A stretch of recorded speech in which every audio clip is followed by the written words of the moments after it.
Lalaking nakaitim at nakapula, bigla na lang pinagtataga ng nakakulay brown na t-shirt ang lalaking nakasando. Nakatakbo pa patungong banyo ang 22 anyos na biktima pero nahabol pa rin ito ng suspect at patuloy na pinagtataga. Ilang minuto pang lumipas, bumalik ang lalaki na nakaitim at may kinuha habang lumalabas naman ang lalaking nanaga sa banyo na tila walang nangyari. Umaga na nang mai-report sa pulisya ang krimen. Base sa investigasyon, magkakatrabaho sa isang meat shop ang mga lalaki nakita sa video na nagkainuman pa raw bago ang insidente.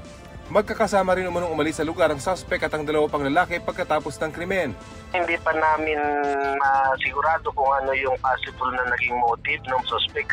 Kasi according po dun sa boss ng mga empleyado is maayos naman daw po yung relasyon nila. Patuloy na pinaghahanap ang suspect at dalawa pang lalaki.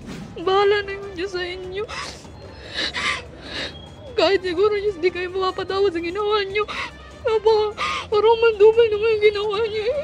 Tumanggi magbigay ng pahayag ang employer ng mga sangkot sa insidente. Sinisikap pa ng GMA Regional TV Balitang Southern Tagalog na kunan ng pahayag ang